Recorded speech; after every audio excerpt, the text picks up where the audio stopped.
Dear professors and colleagues, now I will present results of my doctoral dissertation titled Bone Quality Analysis of Jaw Bones in Type 2 Diabetes and Alcoholic Liver Cirrhosis, Anatomical and Microstructural Evaluation.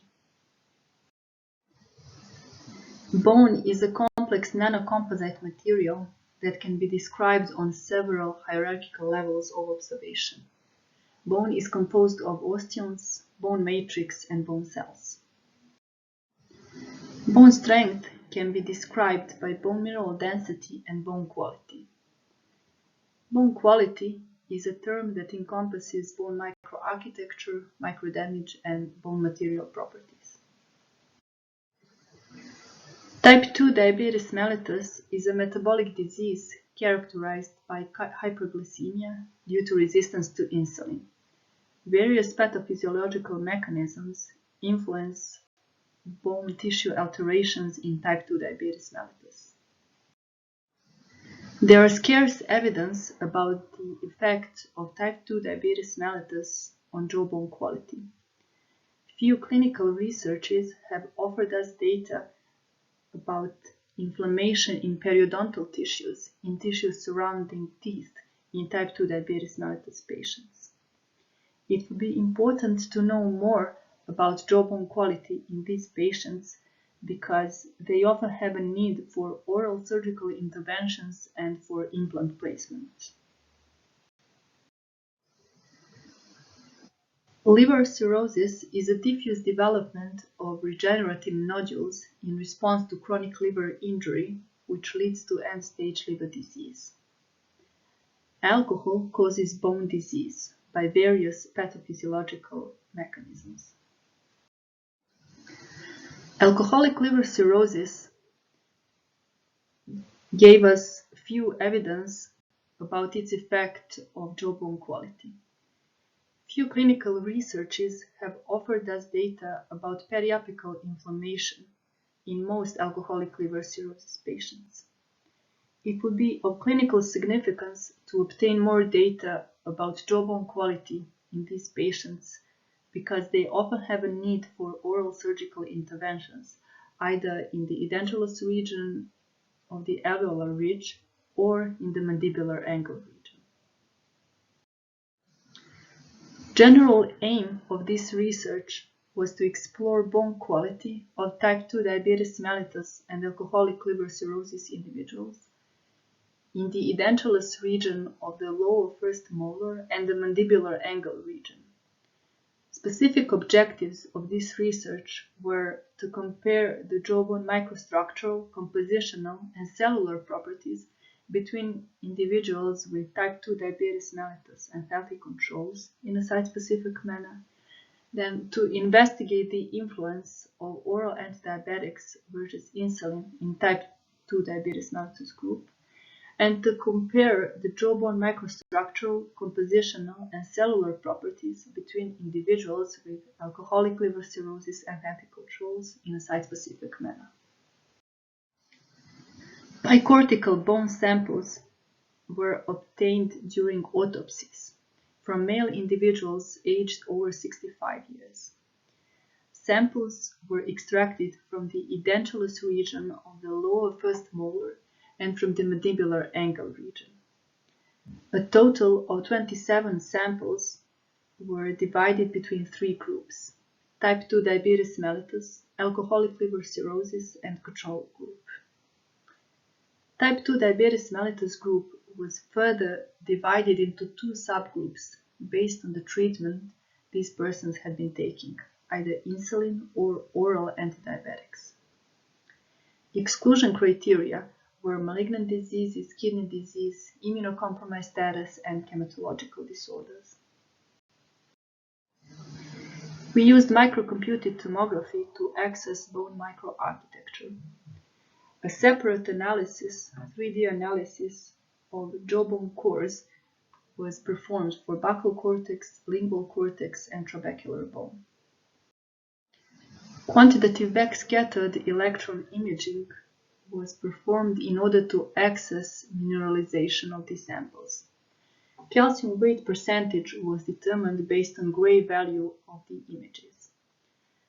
The same images were later used for osteocyte lacunar analysis in terms of lacunar size and number, and also several parameters referring to osteonal morphology were analyzed.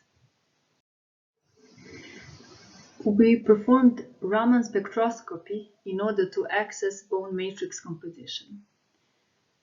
Several ratios of peak areas were calculated. These include different mineral to matrix ratios, carbonate to phosphate ratio, and crystallinity. Cellular and tissue characteristics were evaluated using histomorphometry. Sections were stained in toluidine blue and Masson Goldner and evaluated by osteomeasure histomorphometry system. Adequate statistical tests were performed. We found thicker trabeculae in the angulus region of the type 2 diabetes mellitus. Because of this study's design, it was difficult to distinguish between the effects of type 2 diabetes mellitus itself and the effect of insulin or oral antidiabetic treatment, because all individuals within the type 2 diabetes mellitus group had been receiving one or the other therapy. Nevertheless, our finding of thicker trabeculae was in agreement with contemporary literature describing an anabolic effect of insulin on bone tissue. Next, we found lower cortical porosity in the lingual cortex of the mandibular angular region in type 2 diabetes mellitus group.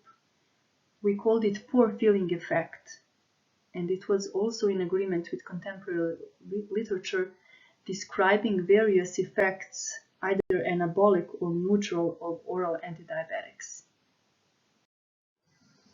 We found a less complex geometry in the trabecular bone of the molar region.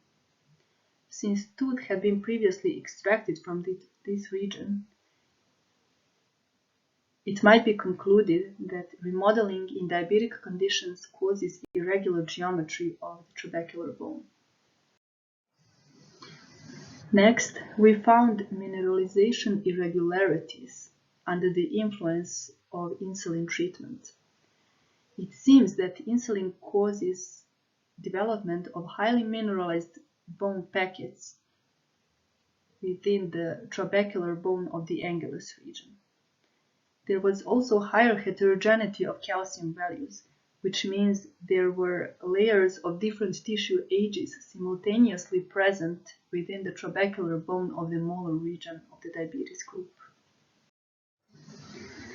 Next, we found fewer mineralized lacunae in the trabecular bone of the angulus region. Fewer mineralized lacunae point to younger bone tissue.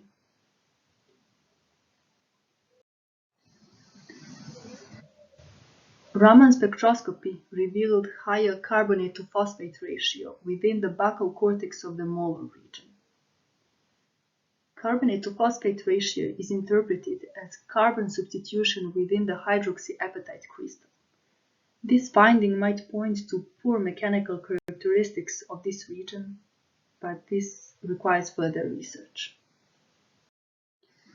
Histomorphometry revealed traces of higher resorption in the trabecular bone of the molar region. Literature data regarding bone resorption in type 2 diabetes mellitus are somewhat contradictory. We found signs of increased resorption under the influence of oral antidiabetics. This finding was under the influence of local effects, since it is in disagreement with contemporary understanding of oral antidiabetics and its effect on jawbone. Moving on to alcoholic liver cirrhosis section, we found higher cortical porosity in 3 out of 4 observed cortices. Only lingual cortex of the angulus bone showed no significant difference, although there was a tendency towards statistical significance. This difference might be assigned to local effects acting within the alcoholic liver cirrhosis group in this particular bony site.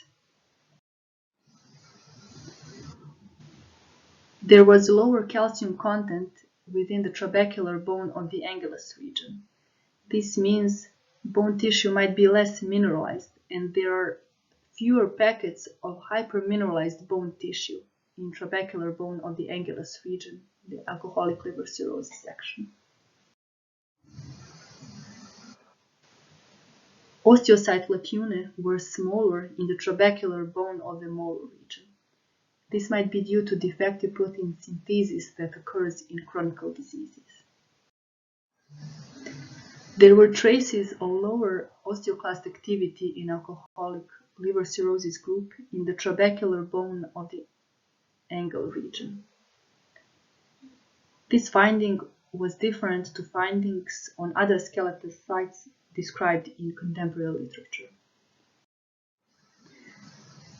Similarly to type 2 diabetes mellitus, we also found higher carbonate-to-phosphate ratio in the buccal cortex of the molar region in the alcoholic liver cirrhosis group. Carbonate crystal impurities might point to impaired mechanical features of this bony section, but this requires further research. We found significant alterations in jawbone quality, both within type 2 diabetes mellitus and alcoholic liver cirrhosis.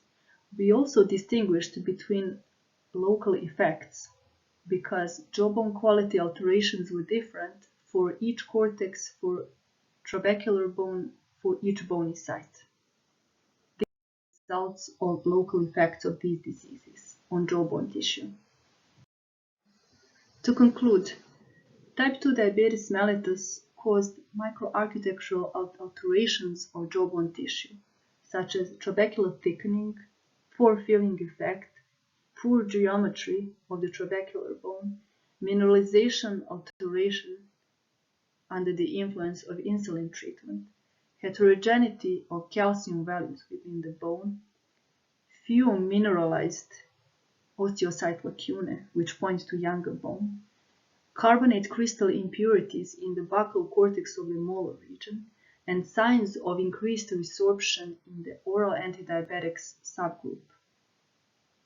Similarly, alcoholic liver cirrhosis also caused jawbone quality alterations, such as higher cortical porosity, bone chemical composition alteration in terms of carbonate crystal impurities in the buccal cortex of the molar region, smaller osteocyte lacunae, signs of lower bone resorption and lower bone formation.